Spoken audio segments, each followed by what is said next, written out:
Welcome to Belief, Being, and Beyond with your host, Granddaughter Crow. Awesome.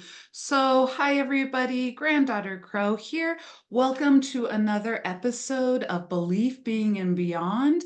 Today I have an amazing person that will give us some amazing information. I'm just looking forward to this. I just want to let you know a little bit about Alaric. Author of several books on magic, spirituality, to include like Travels Through Middle Earth and a handbook to Saxon sorcery and magic. All of these wonderful, and the list goes on and on and on and on. And we're going to celebrate a new release that he's going to have coming out in July of this year, 2024. It's interesting because one of the things I really honor about Alaric is that he actually, the first time he embraced polytheism was the summer of 1971. And just for the viewers who are like, wait, what? Polytheism is the ability to, there's monotheism, which is I believe in one deity, da da da da da, and polytheism, which is multiple deities, etc. There's so much more that I want to get into. I mentioned that I was going to do this podcast with you to a couple of friends that I know, and they're like, oh my God, I love his books. I have his rune books. And so there's so much more to what he does. But what we're going to focus on is he was introduced to folklore tradition of spell casting and divination with playing cards. And so over the past 5 decades, he works with these playing cards and also developed as a synthesis of the Anglo-Saxon tradition, herbal studies, rune lore, lives in Iowa. Just a big warm welcome, Alaric. I've been looking forward to having you on our podcast. Thank you.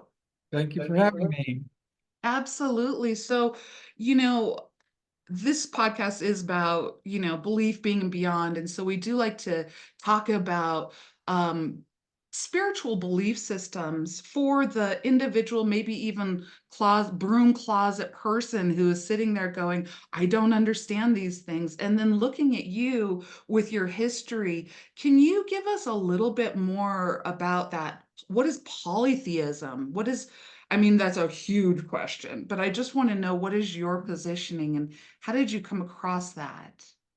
Well, I mean, I think you defined it, perfectly. It's, poly and theist. It's a belief in multiple deities. Um, for me, I try to emphasize that I am a polytheist, but for me, that's a cornerstone of being a pagan man. Paganism isn't really just, it's not about what you believe, because if you try to just define what do pagans believe, no matter what I say, I'm wrong. Somebody will not believe that. Paganism really isn't about what you believe. Paganism is about what you do and how you live.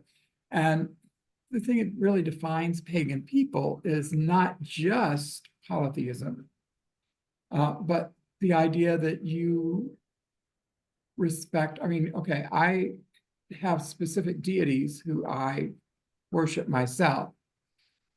I have no connection at all with Egyptian deities.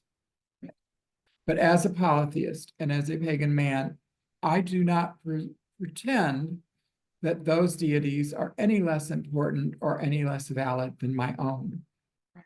I believe in all deities. I don't necessarily worship all deities. I don't have time. But I believe in all of them. I believe that all of them are valid forms of worship. And that really is the defining quality of a pagan. I mean, pagan was originally a term directed at us, and it meant like a country drill or like basically a hick. And it was supposed to be a put down word, but it turned out to be like a word, like just like the gay community uses the word queer a lot now. They took a derogatory word and turned it into, for them, a positive. Well, that's kind of what we've done with pagan over the years. We took a derogatory word and made it positive. So what defines a pagan person, what makes us different?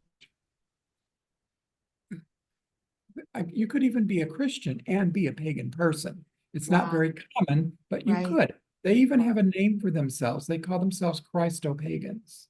Oh, You know, and they're wow. pretty much like everybody else, but they're the deities that they focus on are like Jesus, you know.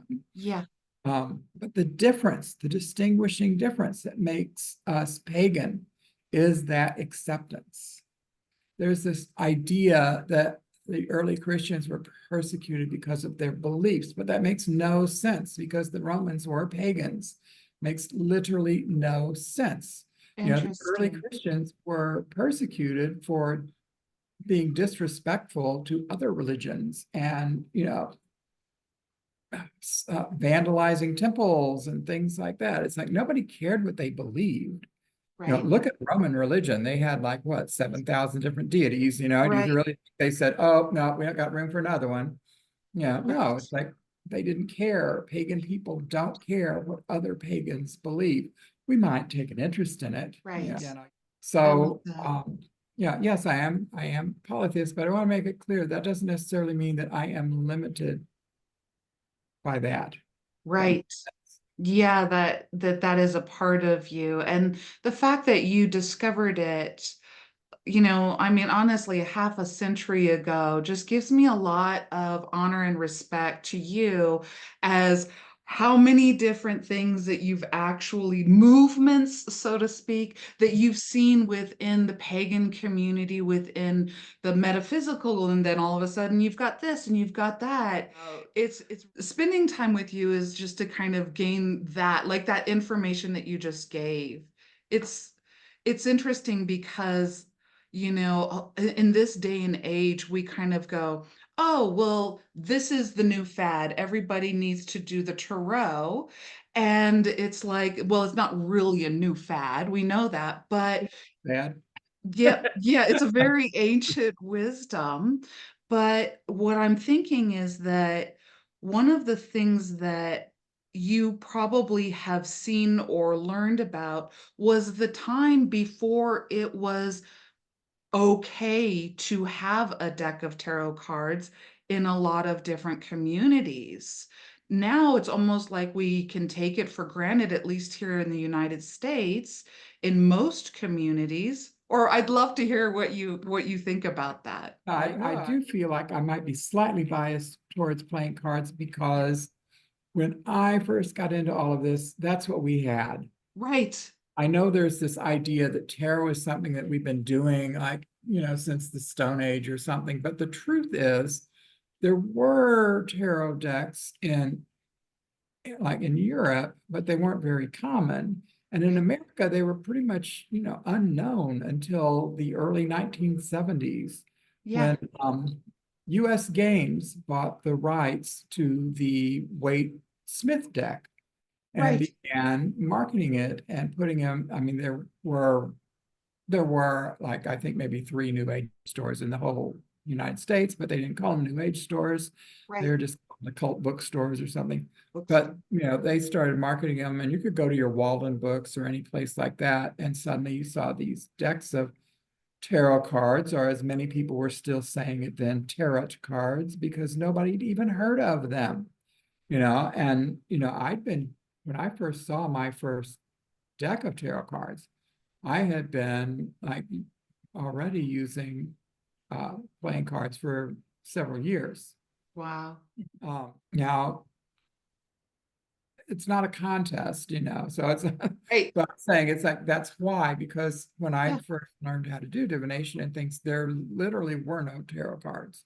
I mean, even if I'd wanted to study tarot, there would have been no place to get the cards, no place to get information or anything like that. There were places in Europe where you would get that in the 1800s, the latter 1800s, a French preacher, priest, somebody, some Jesus dude.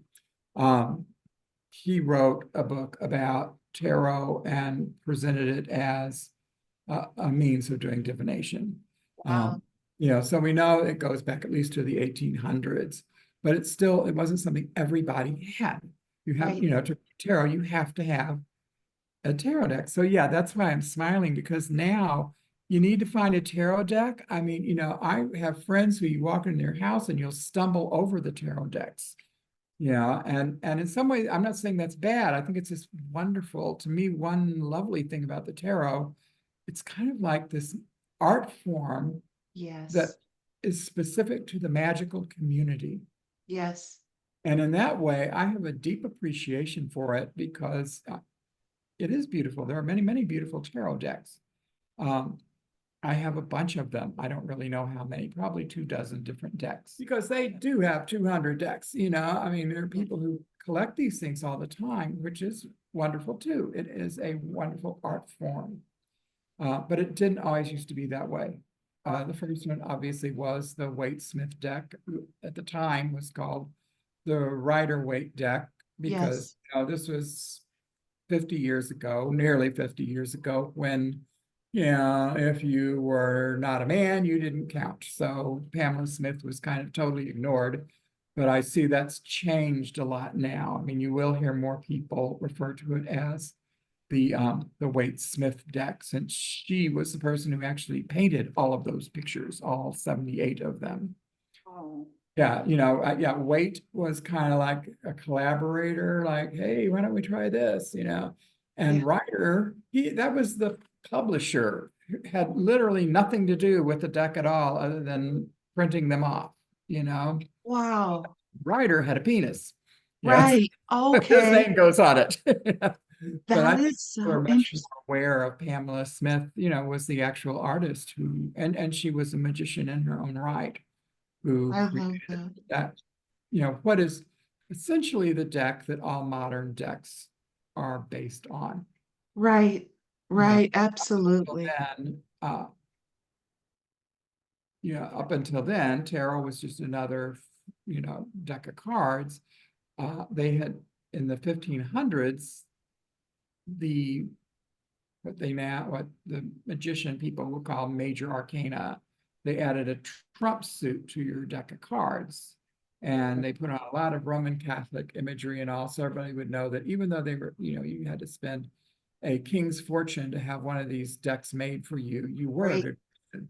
Yes. Right. Never Right. mind your starving subjects, you were a good Christian. So they put in this trump suit, but until the 20th century, the early 20th century, the other four suits were just like four suits on any other deck of cards. Um, Right. it was a different style, Yeah. um, but like the Ten of Swords, I Yeah. love Ten of Swords as an example. I tend to go to it a lot for some reason. Ten of Swords, then when you pulled that, you saw 10 swords. Just like on our decks that we're more familiar with, you pull a 10 of spades, you see 10 spades. Right. It was Pamela Smith, with Waite's suggestions, to give him his due, who created these lovely paintings for these other four decks that gave her interpretation, or their interpretation, of what that card would mean. So Right. now, for that deck, the Ten of Swords, it's not just 10 swords. Now it's a man laying face down in the dirt, 10 swords jabbed in his back, blood all over the place. You kind of have an idea of what this card is trying to say, Just a little bit. Yeah. I love that. And so this brings me to we have a new book. Alaric has a new book coming out in July from Llewellyn Worldwide. Here is the cover. It is called Fortune in Your Hands, and it actually helps you to. I love what you said. It's not a contest, but this is a base. And so it allows the reader to actually have a handbook, a guidebook that's like, what does the 10 of swords or the 10 of, I guess it would be spades, right? spades. Mhm. Yep. What does the 10 of spades mean? I don't see the That guy you just pulled laying that on. 10 of spades right out there. Yeah, That's good. I'm impressed. yeah, and I don't see the guy laying on his back with all those swords. And so this But is just honestly, that's what I like about playing cards. right. Talk a Um, little bit more about that. One reason is just, and I think everybody who's experienced at divination knows this, the more ways, the more means you have. A, a lot of times, these all are like languages. And sometimes it's easier to say something in one language than another one. And just like with divination, there are times when this is not really the way to go. This is not giving you the answer you're needing to find. Well, let's try this. So just increasing your repertoire Yeah. be good. I don't limit myself to this. I mean, as you know, I'm kind of known as the rune guy. I usually, more often than not, I will go to runes, but my second go-to is playing cards. Yeah. And if neither one of those feel appropriate, I also have a pendulum, I've got a crystal ball, I've got a bunch of different ways that I can practice divination. And I think that's good to have more than one, don't be a one-trick pony. I love So, that. uh, that's one reason right there. And Yeah. then another reason, and this is for me, again, this is where it's not a contest. I Right. get why there are people who really dig the tarot. Sure. It's very easy to start reading tarot. You don't even actually have to know anything about reading tarot to start reading tarot. As I said, you pull up that Ten of Swords, and this doesn't mean you're going to have a lovely day. So you know what I'm saying? Yes. There's a huge advantage to that. In fact, when Taryn Martin and I designed the Martin Rune deck, that was one aspect we took in mind, and why we did that was we wanted a deck that, with as little bias in the images as possible, would have images that would help people learn the meanings of the runes. Yeah. It's the bias. This is what I have a problem with. Remember, I was saying how there are so many different tarot decks. Yes. Well, yeah, and you notice how if you go from one tarot deck to another, I'm not saying this means tarot is invalid or anything, but how can you say this tarot card means this as a definite when you go over to this tarot deck and the picture is totally different? Right. One of my favorite decks, it's not my very favorite. My very favorite is Morgan Greer. But my second favorite tarot deck would be the Robin Wood deck. Yes, I've had that. Yeah. I love that deck. Absolutely love the deck. But look at the Trump suit Smith deck. It would be the Devil. Right. In her deck, it is the Horned God, which is kind of a totally different concept. Right. I mean, so there's that aspect. And when you use tarot, this is just a fact of it. I'm not dogging it or anything. This is just a fact. When you use tarot, you are being subjected to a bias. Those images, someone else is telling you what they think that card should mean. Yes. Now, for some people, they have no trouble with this. I mean, I know people who are phenomenal tarot readers. I have the greatest respect for them. And, I still think they ought to look at playing cards just because, again, widen your options. But I'm not saying it's bad, but for some people, including me, and I was very pleased that my editor at Llewellyn, without me saying anything leading, she expressed the same opinion to me when we first started working on this book. And that's when I realized, hey, this is the perfect editor for me. I find it more difficult when I have those images. Gotcha. I prefer just, it's like, hey, 3 of spades. That's all I get are 3 spades. So I don't have someone telling me what that card means. And instead, it's I rely entirely on my own psychic faculty. Well, it's the same. I think that's why, runes. I dig on runes for, I think it's the same reason. Yeah. Is that when you get a rune, you get an image that reminds you of something vaguely. Here's die, meaning day in a more modern pronunciation. This is all you get is this funky little symbol. But then that kicks your brain in and you start thinking about the passage in the rune poem. What does it say about the day?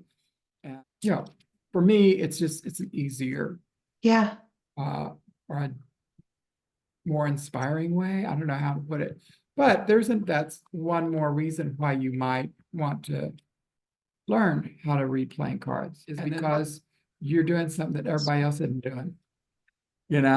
I mean, Exactly.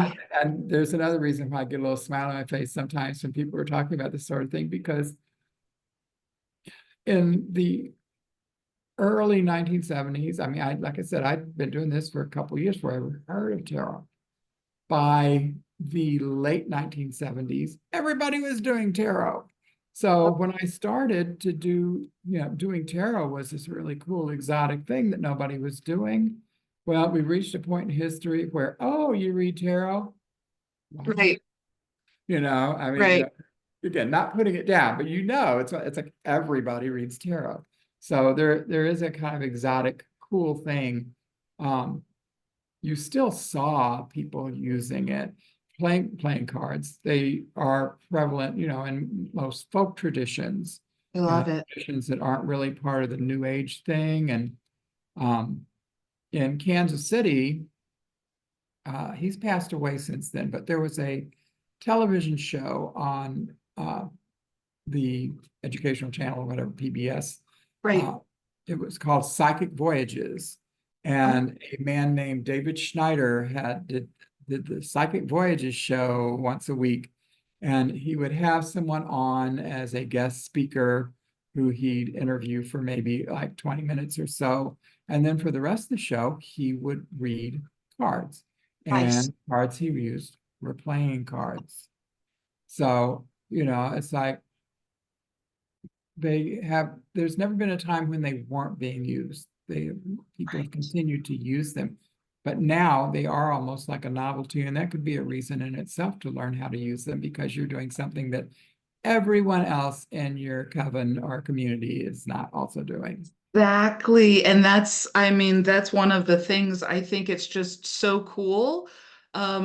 Fortune in your hands. And another thing that makes me smile is that as I'm going through this book, and I do read the tarot, I read just oracle cards.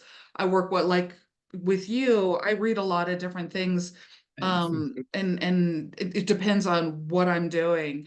But the beauty around this is that when I was moving through your book, it literally was expanding my knowledge around divination, period, to the degree that you write down these things about, like, for example, the elements.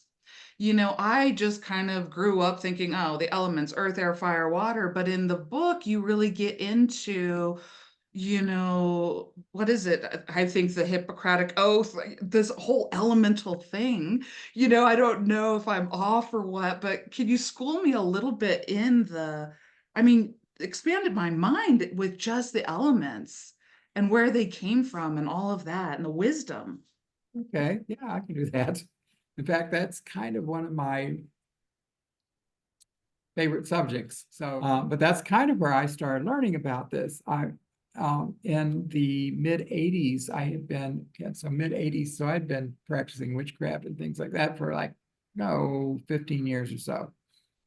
And I took a class. It was led by a woman who, in my community, was known as Hertha. And mundanely, she was Dr. Roberta Comstock with a PhD in botany. And she was teaching a class on the history of herbalism. So I'm in this class, and it just so happens there's about half a dozen of us magical folks in the class, and we all know who we are, and then our muggle friends are sitting there too, and we're all taking this class, and she starts talking about the elements and Western European elemental theory, and she's saying things that you don't hear in the Wicca 101 books. Right. And I remember us like eye connecting and looking at each other. And when she took a personal break and left the room for a few minutes, everybody runs over to my desk for some reason. We were at desks. It was like a classroom. They're like, what's she talking about? Like, I don't know. I have no idea. Um, it really got me curious about this. And I started getting into elemental theory, studying it in every way that I could and have ever since. I actually took like 36 hours of traditional Chinese medicine just because I wanted to learn about Chinese elemental theory, which Right. is different from European, but it's similar enough where it gave me more insights on how it worked.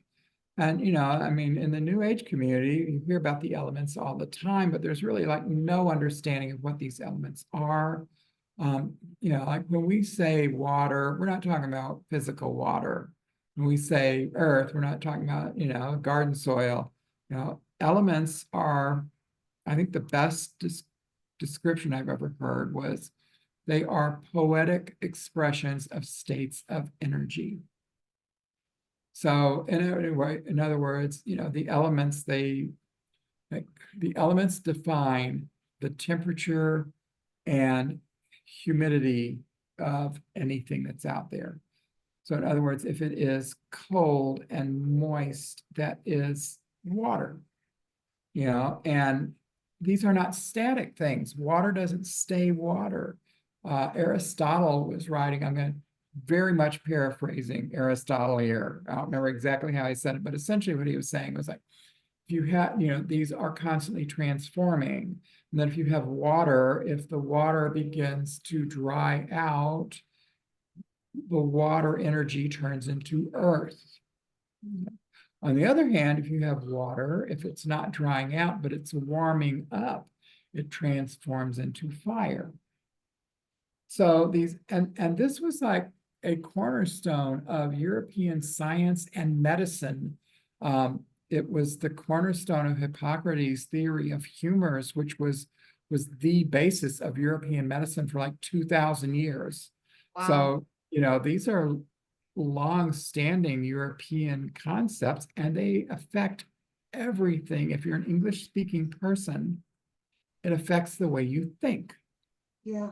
By the time cards came into Europe, it had that effect on them. And you had 4 suits, and each one corresponded to an element.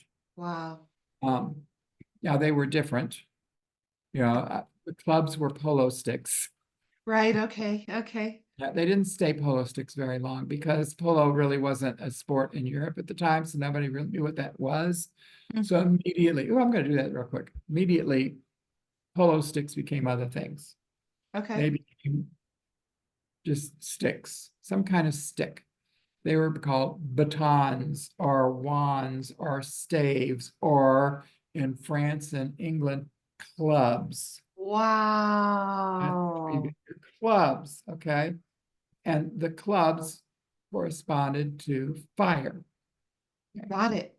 Then, okay, so we got the fire. So we're going to take that fire and we're going to let the fire moisten. Yeah. Okay. And the fire will become air.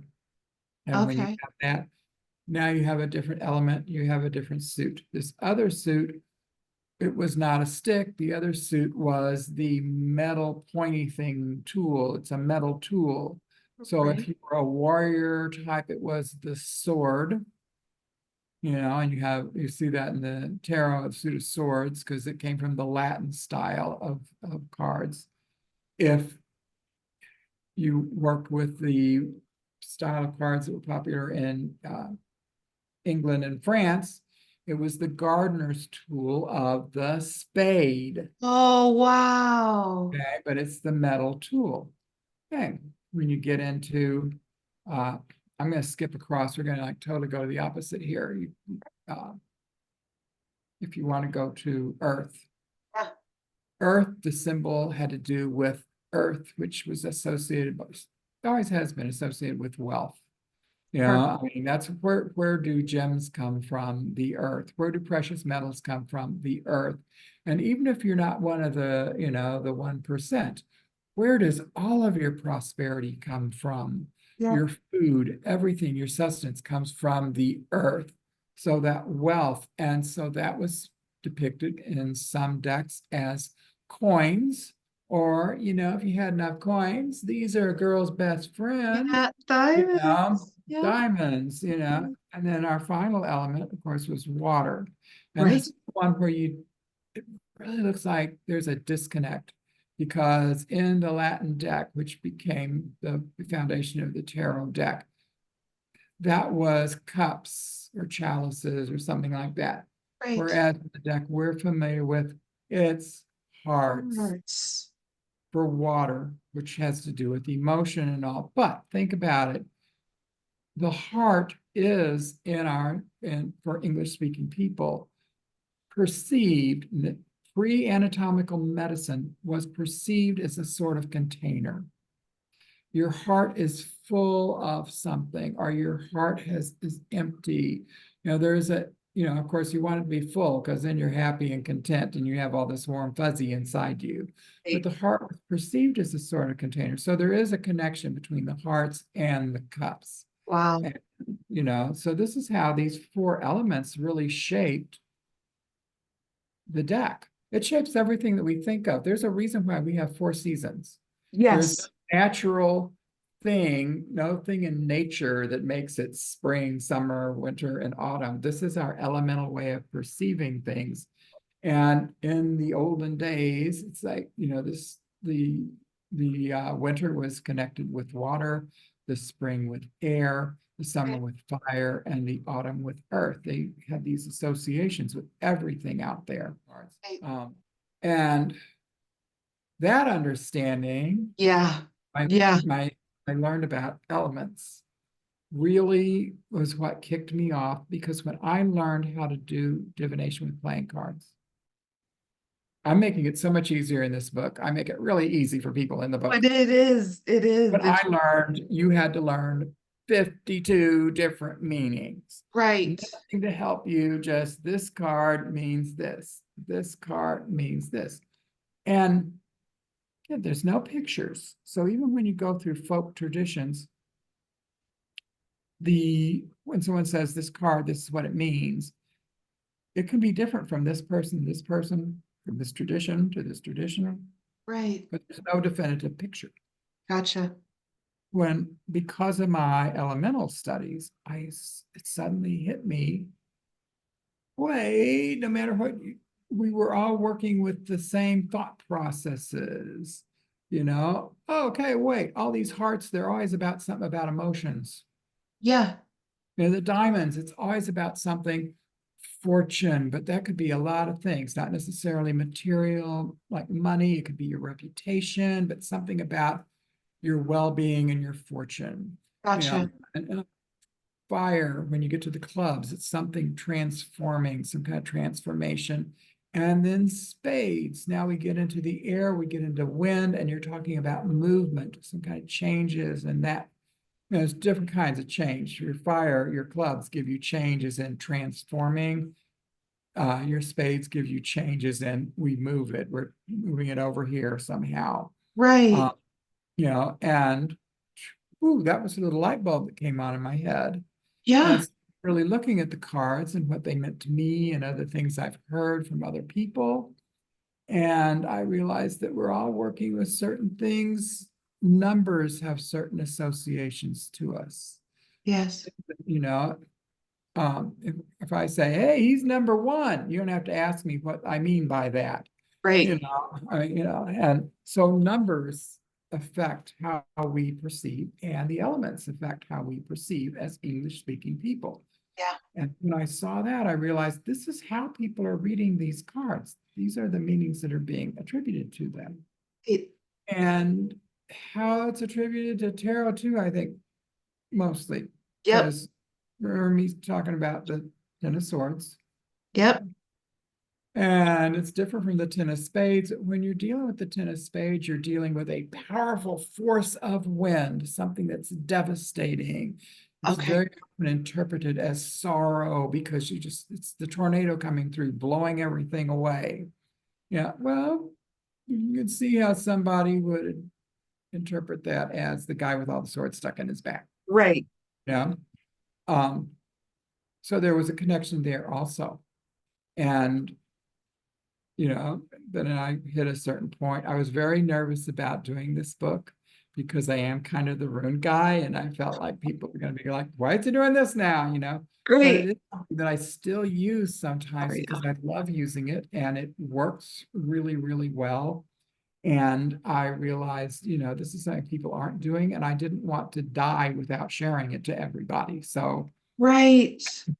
I absolutely love it because for me, I think that picking up this book, whether you read the Tarot, whether you've never done divination, whether you have been reading for 50 years, you're going to find something in here. I guarantee it as Granddaughter Crow that you're going to be like light bulb and will actually increase your connection. And it's really kind of interesting because as we're wrapping up, I'm going to ask you if there's anything else that you want to talk about. But for me, what I'm hearing is we have all of these pictures, and you're bringing us back to here's an easel, here's the tools that created that.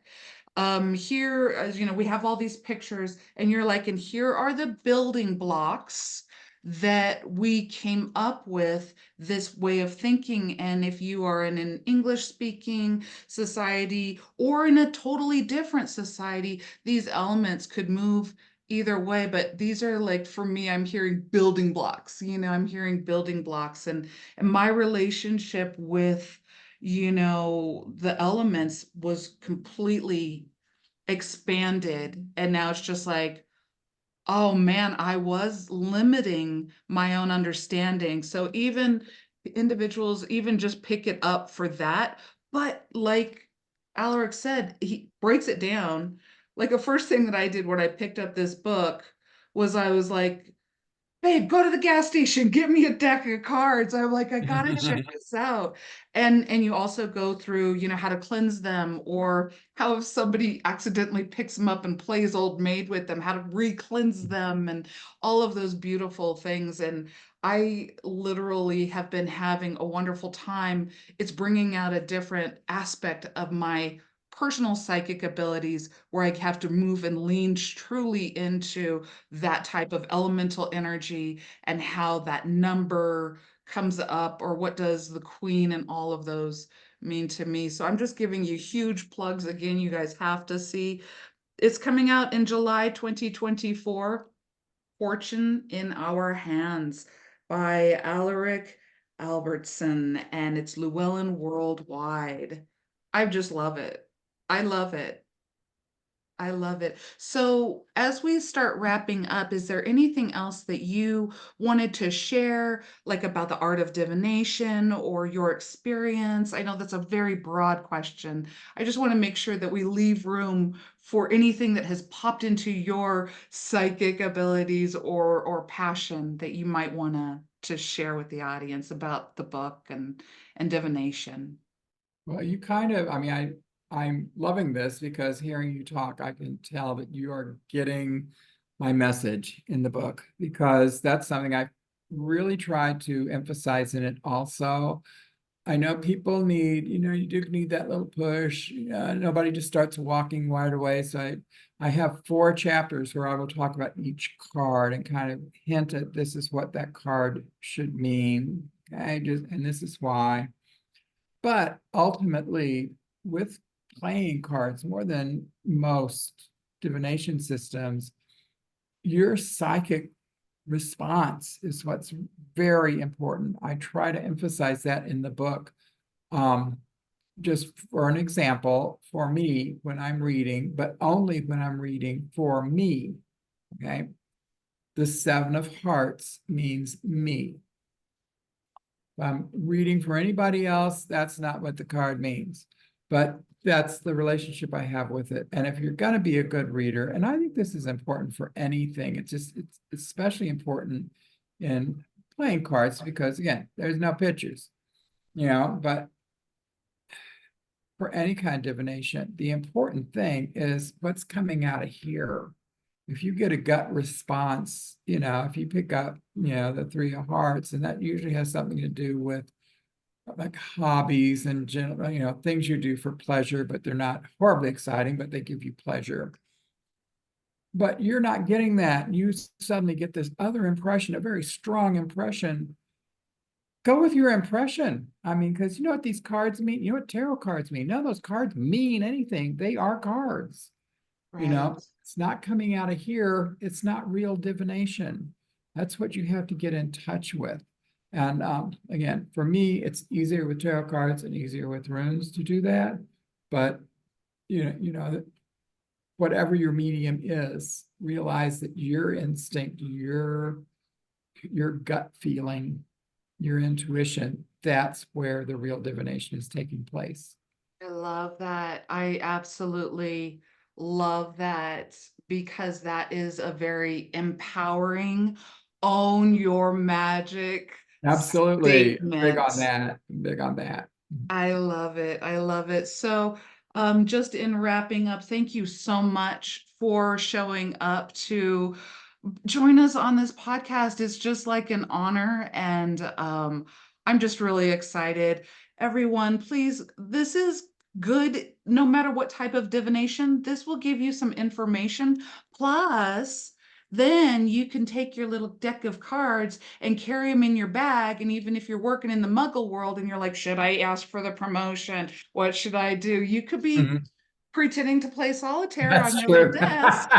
I never And thought of that. oh yeah, for those families that don't want that, you can, so it's really, really interesting. And I love the what you've said. So thank you so much for joining us. And thank you, listeners, for joining us on yet another episode of Belief, Being, and Beyond with your host, Granddaughter Crow.